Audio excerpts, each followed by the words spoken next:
Хөтөлбөр үргэлжлээд та бүхэндээ сэтгэл зүйн болонг хүрэхэд бэлэн болсон байна. Яг гарахгүй сэтгэл зүй гэдэг зүйл биеийн эрүүл мэндээс бас нэгэн салаалсан бид бүхний анхааруулжтай ийм шинжлэх ухаан, ангаах ухаан болж бараг ангаах ухаантай бол би бас холбож ярихад нэг буруудахгүй олдохгүй болов гэж бодоод байгаа шүү дээ, тий. Сэтгэл зүй маш чухал байдаг. За ингээд та бүхэндээ бас сэтгэл зүйчийн мэдээллийг тун утга хүргэнэ.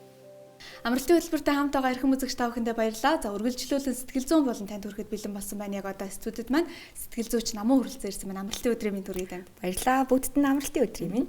За тэгэхээр өнөөдөр хоёулаа үзэгчдээ яг ямар сэдвийн талаар илүү хүргэе гэж таны хувьд бол бас бодож байна, тийм. За тэр дундаа бид бүхэн бас нөгөө нэг юм хосын харилцаа тал руугаа те бид нар энэний өмнөх дугаарт ярьсан те яг нөгөө нэг юм токсик харилцаа гээд хортой харилцаан дотор нэг жижигхэн цохогоод өнгөрсөн шүү дээ те хайр уу эсвэл одоо энэ трама бонд уу гэдэг те ер нь ингээд заавал ингээд сэтгэл зүй бие махбодороо ингээд өвдөхөөд ингээд байгаад байгаа нь яг хайр юм уу яг юу юм бэ гэдэг дэр те яг энэ нөхцөлд байгаа олон хүмүүс байдаг ингээд нөгөө нэг сэтгэл зүгээрээ бие махбодороо ингээд хохироод тийм ээ гимтээд ингээд байгаад байдаг. Тэгсээр нэг харилцаагаа дуусгаж чаддгүй.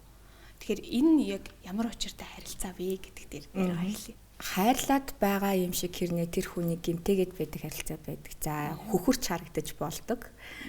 Бүр хөхөрөхгүйгээр гундаж харагдаж бас болдог байхгүй юу? За тэгэхээр эрүүл харилцааг хайр гэдээ хэдүүлээ авчи. Трама бондыг хэдүүлээ эрүүл бус харилцаа буюу таны сэтгэл зүйн аль нэг шархан дээр чинь тоглолт хийгээд байгаа үйл явдал гэж харчиж болно гэсэн үг одоо орчуулвал. Тэгэхээр та тэр хүнтэй одоо өөрөөсөө асуух нь шүү дээ. Хуцаа харилцаанд байгаа хүмүүс та тэр хүнтэй яг хайртай учраас хайр бол өөрөө эрүүл байх үедээ байгаагаар нь хайрладаг. Тэр хүний хүсэл мөрөөдлийг нь дэмждэг, хамтарч ирээд дөрвөгөө зорддог. Тэр хүнийг тав тухтай комфорт бүсэнд байж чаддаг байхгүй юу? Харин трама бонд буюу эрүүл бус харилцаа сэтгэл зүйн шархан дээр нь хил хязгаарыг тогтоогоод байгаа зүйл нь юу гэдэг вэ гэхээр өвдгөөснийхаа дараа хайрыг хэлээд байгаа гэсэн. За өөрөөр хэлбэл үл томсорлоод, доромжлоод, зодоод эсвэл ингээд олон нийтийн дунд эвгүй байдалд оруулаад өөрийг нь хинч биш гэж мэдрүүлээд маргааш нь чи миний бүх зүйл намайг уучлаарай гэж цэцэг бариад ирдэг. Туртай амттай минь бариад зогсож идэг. Өглөөс ирэхэд нь өглөөний цай бэлдсэн ч байд юм. Гэхдээ тэр нь нэг л өдөр үргэлжилж байгаа. Эхлээд хэдүүлээ хохирогчоос нь ярээ те. За хохирогчд яагаад ийм нөхцөл байдалтай удаан тасаад энэ шиг байдаг вэ гэхээр энэ нь маш танил зүйл гэж мэдрэгдсэн үед буюу хайрыг тэгээд хүлээгээд авцсан гэсэн үг. За түрүү бас өмнөх дугаар чи одоо ингээ орж ирч байгаа. Тэр багнаас өсвөрнээс аав ээжийн харилцаа, хосын гэр бүлийн харилцааг тэр хөөхөд ажиглаж байх явцдаа юуг нь зөв ийм байж болно гэж хүлээж авсан. Яг тэр нь л давтагдаж гарч ирж байгаа гэсэн үг байхгүй юу? Аав ээж нь арх дарс суучаад хоорондоо хэрэлдэж маргалдаад маргааш өглөө нь инээлдэж хөхрөлдөө тэрвэрлдээд идэв байсан бол энэ бол эрүүл харилцаа гэж хүлээж авна. Энэ маш танил байгаа. Дотно. Яг хүн өөрийг нь эрүүлэр харилцах гад хэр цогтдог байхгүй юм төрлийн хүмүүс. Хүүе ийм хайр байхгүй штэ байх ёсгүй штэ энэ хайр биш ээ. Чамайг байгаар чинь байлгал та би чамайг хайрлаа л да би чамд ингээ хайртай болсон чиний тухтай бүс чинь байж болно гэдэг юм. Хизээж тэр хүн өөртөө тухтай бүснэ санагдахгүй байхгүй юу? Яг нэг юм өгөөд аваад те халуун хүүдэн гэдэг байгаа хайр яг юм үнэн бодит яг зөв хайр гэж танигддаг. Тэгэхээр тэр нь юм танил хайр байдаг байна. Нөгөө талдаа нөгөө дарангуулагч буюу одоо тэр хүнийг өөрийнхөө нөхцөл байдалд байлгаад байгаа хүн бол одоо нөгөө л хортой харилцааг бий болгож өгч байгаа нарциссист эсвэл psychopath эсвэл аль нэг machiavellist хүн байна. За энэ харилцаа эхлэхдээ бүр их сонирхолтой нийтлэг эхэлдэг. Амар хурдан энэ харилцаа өрнөдөг. Чи миний бүх зүйл би чамайг анхаарал дурлсан ингээл би шууд л мэдэрсэн чи миний яг л ингээл насан туршийн минь хайр байсан байна. Тэгээ би чамайг ингээл ихнэрээ олгож авнаа гэл уулзаад хоёр хончод тий амьдрч үзээгүй юм байж хоёлаа хизээ гэрэлтэй батлуулах уу хизээ хөвгтөө болох уу хараа гэл. Тэр хүнд амьдралд нь хизээж байж үзээгүй жаргалтай тэр моментуудыг яг хэрэгтэй үед нь гаргаж ирдэг байхгүй. Тэгэл ийм хүн бас байдгаа гэж нэг гайхшигтлыг төрүүлээд аль хэзээ өөрийнхөө хүн болгож аваад эхэлж байгаа. За тэгээд энэ нөхцөл байдалд орсны яаж мэдэх вэ гэхээр та зоол гэдэг энэ харилцаагаа дуусгамаар л байдаг, явмаар л байдаг. Аль хэзээ харилцаа дуусаад ингээд тусдаа бүр унтаал байдаг. Юу бэлгийн харилцаа хүртэл байхгүй болоо л байдаг. Тэгсэн хэрнээ өөр хүн рүү харж чадахгүй байгаа бол та аль хэзээ trauma bond гэдэг харилцаан дээр байгаа гэсэн үг байхгүй юу? За тэр дундаа нөгөө нэг сэтгэл зүйн одоо хүчирхийлэл, биеийн хүчирхийлэл дотроо ингээд аль нь ер нь илүү юм одоо хортой. За яг уу ялгана гэхээр одоо жоохон хэцүү байх л да. Гэхдээ ингээд сэтгэл зүйн хувьд, биеийн хувьд ингээд яг ер нь бол аль нь илүү нөгөө нэг аюултай хэцүү вэ гэдэг тийм. Энд дээр би бол ижилхэн гэж хэлнэ. Би мах бод өвдсөн үед өвддөг, жинхнээсээ өвддөг. Тэр нь хүндэрсэн үед аль нэг бие эргэтнэрээ хохирдог, тахирддаг болдог. Тусгай хэрэгцээд болдог тий. Харин сэтгэл өвдсөн үед цаашдаа амьдралын чанар байхгүй болчихдог. Өөртөө итгэх итгэл, өөрийгөө хүнлэмж, өөрийгөө юу чаддаг байснаа мартдаг. Нийгмийн харилцаанд орч чадхаа байдаг. Үсг эзэг нүур амаа бутгаа болдог. Өөрийгөө арчилгаа болдог. Гаднаас нь харахад хинч тохоргүй, хинч харьцааргүй тийм юм болсон байдаг. Тэгэхээр ер нь л алийг нь ч харсан бай, аль нь ирээдүйд тань хохиролтой харилцаа. Бие махбодын хувьд өвдөж эхлэх үү? Бие махбод зүсгэд цусгаараад өвддөгтэй адилхан сэтгэл ч гэсэн гомдох, гэмших, харамсах, уйлах энэ үеүүдэд гэмтчихэд, өвдөжихэд сэтгэл бас өвддөг байхгүй юу? Сэтгэл өвдөхөөрөө бид нэр уйлдаг, гөлөрдөг нэг юм лөө. Хинтээ харьцахгүй болоод эргэн тойрныхоо орчны чимээг анзаархаа болдог. Сэтгэл зүйн асуудлаасаа болоод ярьж чадхаа байцсан хүмүүс ч хүртэл байдаг шүү дээ. Энэ байдлаас тэгээд гарчиг гэхээр яг уу хурдан гарч чадах уу? Хурдан гэвэл хэцүү дээ. Харилцаа нэгэнт ихэлсэн бол энийг бол би яг нөхцөл байдлаас аль хамаарах болоо гэж бодож байна. Харилцаа дүнгиж эхлээд явж байгаа бол арай илүү амархан. Өө чи ийм хүн байсан юм уу? Чи ингэж байгаа юм байна. Нүдийг асуудлыг арай эрүүлэр олж харж штэ тий. Тэгээ өөрөө өөрийгөө засч штэ тий. Тим зүйлээс таашаал авах болж гин гэд. Тэгээ тэр хортой харилцаанд байхасаа татгалзаад зайгаа барьж байгаа бол энэ сайн. Одоо арай илүү хурдан байж болно. Өөрийгөө аварч болно. А нэгэнт одоо ингээд танилан суугаад 10 жил болчихсон, 2 3 хүүхэдтэй болчихсон. Тэгээ тэр амьдралд нь ингээд тэр хүнээс өөр хүн байхгүй болчихсон тохиолдолд бол энэ хэцүү, мэдээж хэцүү. Эвлэрэхэд хэцүү, ойлгоход хэцүү, ийм байсан юм байна гэж мэдхэд хэцүү. Засан гэхэд одоо хохирогчдээр л засал аягүй сайн явагдана л та. Би ингэж чадна, би ингэж болно гэд ямарваа нэгэн байдлаар аль нэг зүйл рүү тэр асуудлыг сублимац хийлгэхгүйгээр асуудлыг боддоор нь харуулж байгаа. Шүүд нуур төлүүлж байгаа. Шийдэхэд хэцүү асуудал, шийдэгдэж амжаагүй асуудал, сэтгэл зүйн шархалцсан байгаа байдлыг жоохон дарч өвдгöd эннээсээ болоод энэ хүн байсан байж тээ. Өөрөөр хэлбэл нөө ягаан нүдний шилтэй тэр хүнийг хараад байгаа байхгүй хохирогчд маань. Ягаан нүдний шилтээгээрээ тэр залуугийн бүх зүйл нь төгс төгөлдөр харагдаж байгаа. Ямар ч өөс юм харагдахгүй байгаа. Өөрөөр хэлбэл ингээ асуучвал илүү амар байдаг л да. Та тэр хүнийг уучлахтаа энэ хүн дандаа ийм байгаагүй дээ. Ууг нь бол сайн хүн дээ. Дандаа арх уудгүй дээ. Дандаа намайг зоддгүй дээ. Дандаа намайг хараадгүй дээ. Сайн сайхан мөчүүд бидэнд байсан шүү дээ гэж бодоод тэр хүний хийсэн алдааг нь зөвтгөж байгаа бол доорт харилцаа. Энэ маш токсик харилцаа. Юуны харилцаанаас та хурдан гарч явах хэрэгтэй гэсэн үг байхгүй юу? Харин эрүүл харилцаа бол заавал нэг нөгөөтэй нь харьцуулах шаардлага гардаггүй шүү дээ. Асуудал гарвал хоорондоо ярьдаг. Хэрэг үнэхээр уурандаа тийм зүйл алдаа гаргасан бол тэрийг уучлалтгүй дээ тий. Өмнөх байсан сайхан үеэ дурсаач биш. Энэ үед би алдаа гаргалаа намайг уучлаач гэдэг юм өсдөг байхгүй юу? Харин нөгөө талд байгаа хортой харилцаа яадаг вэхээр би дандаа ийм байгаагүй штэ. Чи намайг ганц удаа уучлж чаач дээ. Ер нь чи миний уурыг хүргээгүй бол би тэхгүй ах байсан штэ.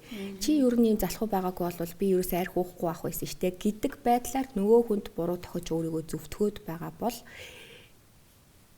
анхаарч үзэх цаг болцсон байна гэж хэдүүлээ харах хэрэгтэй. Дээрэс нь нөгөө нэг өөрчлөгдөндөө гэдэг нэг найдлага байгаад байдаг шүү дээ тий. За яг нэг хүүхэдтэй, хоёр хүүхэдтэй болчихъя тий. Гурван хүүхэдтэй болчихъя гэдэг юм уу тий. Иймэрхүү байдлаас энийг нэг улам лавшруулдаг бах тий. Хүүхэд хизээж хосын харилцааг аварддаггүй. Энэ хүн хүүхдийг гаргахчвал намайг хайрландаа, энэ хүн хүүхдийг гаргахчвал өөрчлөгдөндөө гэдэг бодол бүр хамгийн буруу. Бүр хүүхэд бол тэр чигтээ хариуцлага тусдаа нэг хүний ирээдүйгтэй хариуцах чинь энэ тань дээр ирж байгаа маш том хариуцлага. Хүүхд хизэж хөрөнгө мөнгөтэйгээ хоолтойгоо ирдэггүй. Та тэр хүүхдийн хоолыг бэлдэх болно. Таны хүний өмнө хариуцлага хүлээх болно гэсэн үг байхгүй. Тэгэхээр хүүхд хизээж хосын харилцааг авардаггүй, давхар хүн хизэж өөрчлөгдөнө гэж байхгүй. байхгүй гэж би хэлнэ. Тэр хүнийг өөрчлөгдөнтөө гэж хүлээгээд байгаа нь та тэгвэл тэр хүнийг өөр биш байхад нь хайрлцсан шүү дээ. Та тэр хүнийг тийм байхад нь дурлцсан байхгүй.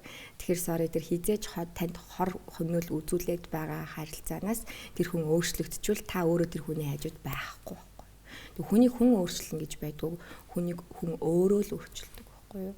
За магадгүй одоо нэг телевиз үзэж байгаа хүмүүс маань яг нэг ийм нөхцөлд өөрийгөө мэдэхгүй байж болно шүү дээ тий. За би яг нэг ийм одоо нөхцөл байдал байгаа юм байна гэдгийг мэдэхгүй байвал нэг ийм шинж тэмдэг үйлдэлүүдээр бас таньж авч магадгүй шүү дээ тий. Тэр дээр та өшөө нэг жоохон дэлгэрүүлээд өгөө шүү дээ. Яг энэ харилцаан дээр одоо яг хүмүүс яг хөвчлэн юу гэж хэлдэг тий. Дараа нэг аргадахдаа бас юу гэж хэлдэг гэдэг дээр. За нэгдүгээр хит нялуун байдаг.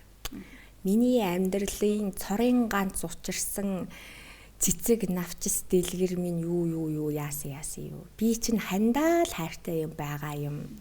Чи минь байхгүй бол би чи энэ хороо дээр байхгүй. Миний энэ амьдралын утга учир бол зөвхөн чи минь гэдэг байдлаар хит нялуун үгсүүдийг хэлж идэг. Чамгүй бол одоо би яандаач гэдэг юм уу те.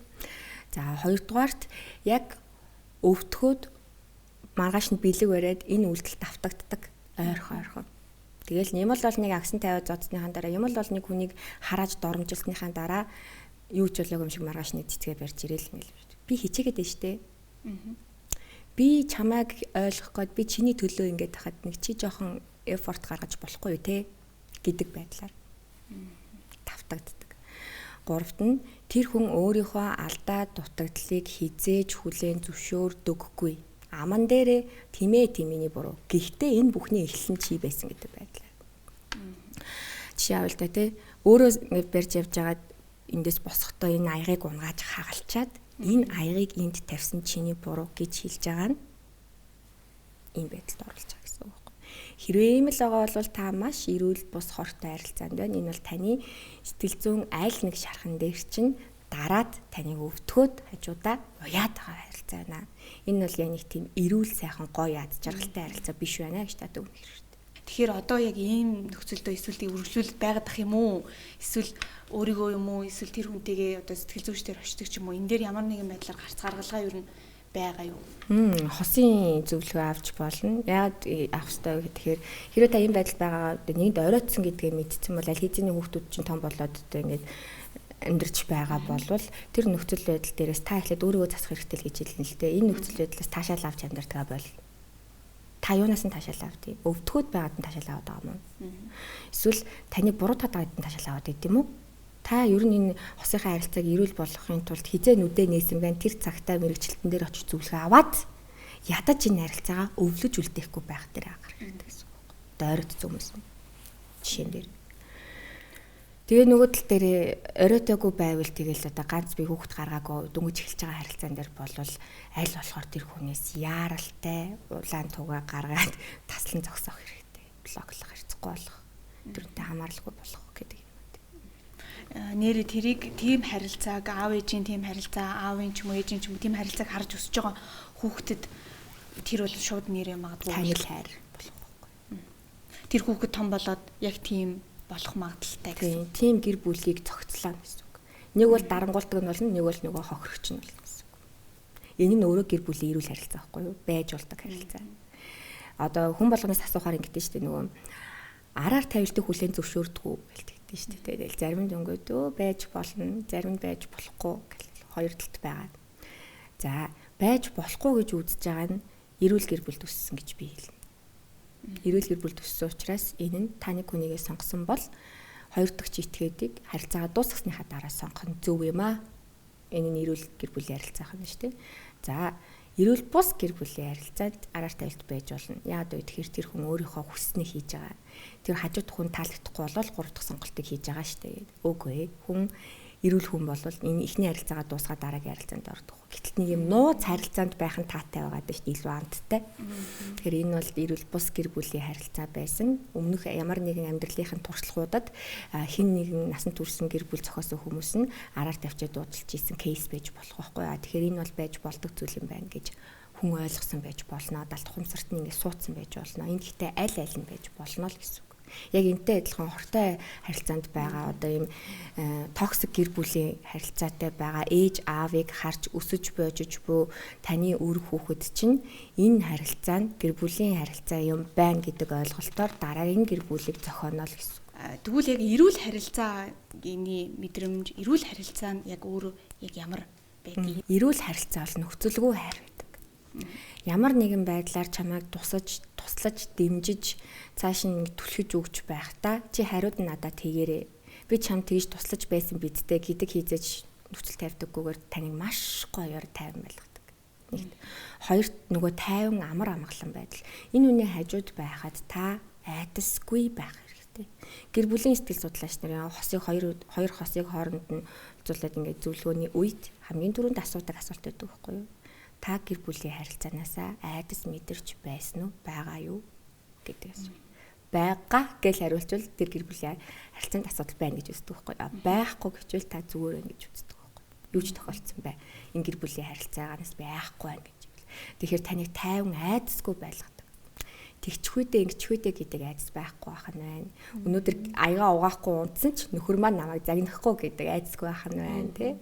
Өнөөдөр орой найзуудтайгаа уулзаа суун шүү чи хүүхдээ авчаарай гэд хэлэхэд айдасгүй байх нь байна тий. Тэр хүн яах бол гэдэг бодлыг тэр хүн танд хизээж төрүүлэхгүй. Тэр хүн таринч итгэж найдаж болох үз найдвартай мэдрэмжийг төрүүл хамгаална. За гуравт нь таны тухтай бүс байна. Та тэр хүнийхээ хажууд хөнжилтөө хөвтөж жагаад унгаж болно тий. Гид чинь гүйлгэж болно, өвдөж болно, харшил чинь сэтэрч болно. Та ямар ч бүр архиугаа тасарч болох байхгүй юу? Таныг ямар ч үед чинь яг нэг зангаараа байдаг. Таныг хамгаалдаг. Таны сул талыг чинь хамгаалдаг. Хүмүүс муулахад таны өмнөөс уурладаг. Таны алдаа дутагдлыг хүмүүсийн дэргэд ич зөвхөн танд өөрт чинь хэлдэг. Олон нийтэд зарлаад байдаггүй тий. Ийм харилцаа бол хамгийн эрүүл зөв харилцаа. Ийм мэдрэмжийг авах нь та яг зөв үнэ олсон байна л гэсэн үг. Аль нэг нь бол биш байвал та дахиад жоохон бодоод үзэх хэрэгтэй байх нь шүү дээ. За энэ бол эрүүл харилцаа байх нэ. Тийм ээ, эрүүл харилцаа мэдээж хамгийн түрүүнд ойлгодог байх нь байна, тухтай байх нь байна. Тэгээ өөрийнхөө байх, тайван байх гэдэг чинь бол ерөөсөө л бид нэр гэртээ ингээд ямар байх вэ? Яг тийм л баймаар байгаа шүү дээ. Яг энэ л мэдрэмж шүү дээ, тий. За тэгээ түрүү нөгөө нэг яг тэр хортой харилцаа, трама бонд гэл ингээд ярихад одоо яг нэг ийм харилцаанаас гарсны дараа одоо эрүүл харилцаа үүсгэж чадах уу? Бас л нөхцөл байдлаасаа шалтгаална. Та тэрийг хортой харилцаа гэж таниад өөрийгөө энэ хүнээс хол байлгах ёстой юм байна гэж ойлгоод өөрийгөө хайрлаад эхэлсэн бол өөрийгөө хайрлах чинь 6 шаттай шнэ. Таньж мэднэ, ойлгоно, хүндлэн, хүлээн зөвшөөрнө, тэгээ хайрлан, тэгээ хөгжүүлнэ гэж явдаг байхгүй. Тэгэхээр та тийм шатуудыг давж туулаад тэр харилцаагаа дуусгасан бол дараагийн харилцаагаа та эрүүл харилцаасан. Яг тэгэхээр хортой надад хор учруулад ингээ ойлгоцсон учраас. Тэрийг ойлгож амжаагүй одоо тухайн нөхцөл байдлаасаа болоос алдсан байж болно шүү дээ. Улаан цай хид дараар нь тавил улаан цай амар зодож нүдэд хүүхний цолгоцсон те. Ингээ гэр бүлийнхний хүчээр салгаж малгацсан те. Ийм харилцаанаас алдсан бол та дараагийн дахиад нэг хүчээр хэлэгчээ хаана вэ гэж дурандж байгаа тайгаад бол дараагийн хүчээр хэлэгч чинь ч гэсэн миний ан хаана вэ гэж дурандж байгаа л таныг бүр үнрээр чинь хайгаад бол. Тэгээд дээрэс нь тэр ихний салсан хосынхоо шарахыг идгээгээгүй байж дараагийн хосын харилцаандаа шууд орох нь өөрөө улаан гэрэл байдаг. Яагаад вэ гэхээр дараагийн амархан хурдан олцсон таны тэр хосын харилцаа чинь байнгын өмнөх харилцааны чинь нюанс орж ирнэ. Харьцуулагдсан дотор чинь тэр тэгдэг байж үлээ, энэ ингэдэг байж үлээ, энэ ядаж ингэхгүй юм, энэ энүүгээрээ ядаж арай дээр юм да гэдэг байдлаар орж. Тэгэхээр энэ харилцааг бүр гейм овер бүр тэ хавцыг хааж байгаа дараагийнхаа шинэ ямыг эхлүүлэх хэрэгтэй. Энэ хугацаа гэж байх уу? Зөв. Хугацаа нь өстой тухайн хүний өөрийнх нь шийдвэрээс шалтгаална. За баярлалаа. Студид хүрэлцэн ирж бас үзэгчд маань сонирхолтой яриа хүргэсэн танд их баярлалаа. Баярлалаа. Үзэгчдээ би та бүхэндээ амралтын хөтөлбөрийнхаа сэтгэл зүйн болон хөрөглөө анхаарал хандуулж хамт исэн үзэгч та бүхэндээ баярлалаа. Дараагийн дугаартаа иргэн уулзлаа. Баяр таа.